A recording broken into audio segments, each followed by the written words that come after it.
This is a story from the year 1812 when a Swiss adventurer was wandering through the Arabian desert. Named Johann Ludwig Burckhardt, this adventurer, while lost, reached a narrow path between rocks. After walking about 1.5 kilometers between the cliffs, the path finally widened and he saw a magnificent structure carved into a limestone mountain. Who built this ancient structure in the desolate desert valleys of southern Jordan, and why? This 127-foot tall structure was not built but carved into the mountain. Today it is called Al-Khazneh in Arabic, meaning treasury, a place where treasure is kept. Splendid pillars emerge from the base of the mountain, and intricately carved designs are visible at their tops. A large entrance leads to a room, but this room has no designs, just the natural beauty of the stone can be seen. This scene greatly astonished the adventurer, so he decided to venture deeper into the rocks. Perhaps he was very close to discovering a lost city from history. Further ahead, he saw a theater capable of seating about 6,000 people, also carved from stone. A pathway led to a large temple-like structure. Some ruins suggested that a city once thrived here. Several monuments were also seen carved into the heights of the mountains. Burckhardt had discovered the ruins of a city that held great historical significance. This 2,000-year-old city is known today as Petra. But how did the people who lived here survive in this dry desert without water? Why did they carve structures into the rocks? What was their purpose in this barren desert? And most importantly, why were they forced to abandon it all? Welcome back to our videos. Dear viewers, when the Swiss adventurer saw all this, he recalled a story about a tribe living in the desert. He had heard that a tribe in the Arabian desert traded silk and spices between China, India, Egypt, and Rome, hiding their treasures in crevices high up in the rocks. Greek and Roman sources referred to these people as the Nabateans. They were famous as a nomadic tribe 2,000 years ago, living in tents in the desert. But how could people living in tents manage to build such a magnificent city as Petra? After Burckhardt's discovery, Petra began to gain international attention. Archaeologists and historians from around the world started flocking here to unravel this ancient mystery. Clearly, constructing a 127-foot tall structure, and that too by carving stone, is no ordinary feat. The workers must have built some temporary structure to achieve this. As you may have seen today, during construction, a wooden framework is erected around a building for workers to stand on while working. However, not only the treasury but also other structures in Petra show no signs that could indicate how they were constructed. After extensive research and experiments, researchers found an incomplete structure in Petra, which likely held the secret to its construction. It appeared that only the upper part of this structure had been carved, while the limestone below remained untouched. This suggests that the Nabateans began constructing structures from the top. In the treasury's construction, they first climbed the cliff and dug a horizontal shaft into the limestone mountain. Standing inside this shaft, they carved pillars and various designs, gradually moving downward.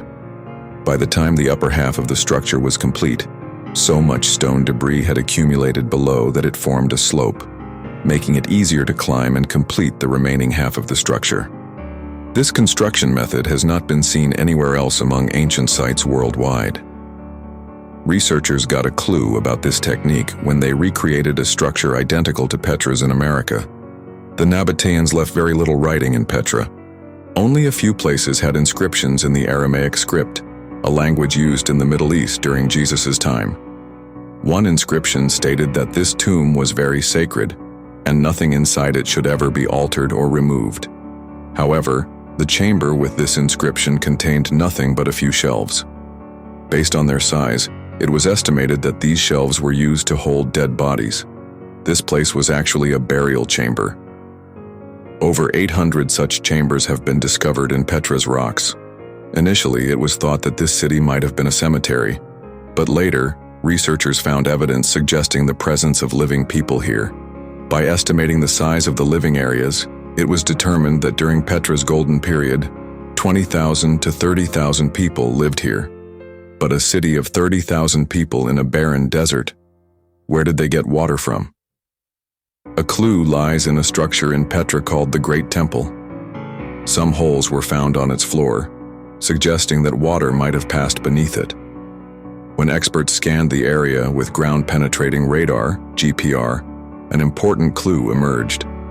GPR sends radio signals into the ground, which bounce back at different speeds after hitting various materials. For example, signals return slowly after hitting soil, but faster in empty spaces. By analyzing the speed of the signals, it can be determined where empty spaces exist underground. The GPR results revealed a network of channels beneath the temple's floor, similar to plumbing done before constructing a house's floor. This evidence was sufficient to prove that Petra had an underground water network. But where did this water come from, given that this is one of the driest places in the world? A water source still used by locals today, called Ain Musa, is a natural spring that provides water from underground. The problem is that it is about 8 kilometers away from Petra. So how did the Nabateans bring water through the rocks over 8 kilometers? A clue is found in the narrow entrance to the treasury, where traces of pipelines were observed in the rocks. These pipelines were joined in small sections. When water passed through these small sections, it likely leaked. But if water was so important to the Nabateans, how could they let it go to waste? When water flows through any pipeline, air pockets naturally form, creating pressure inside the pipe and reducing water flow. This pressure pushes against the pipe's walls, causing leaks if there are joints. Hydro engineers conducted several experiments and found that if the pipe is angled at 4 degrees, air pockets do not form, water flows smoothly, and leakage is prevented. When experts examined the angle of the pipelines in Petra, they were astonished to find they were tilted at exactly 4 degrees. This means the Nabateans knew about this scientific principle 2,000 years ago, which we have only recently discovered. This makes it clear that the Nabateans were masters of hydroengineering. Water in Petra came not only from Ain Musa, but also from flash floods descending from the mountains. Even today, flash floods here can be deadly.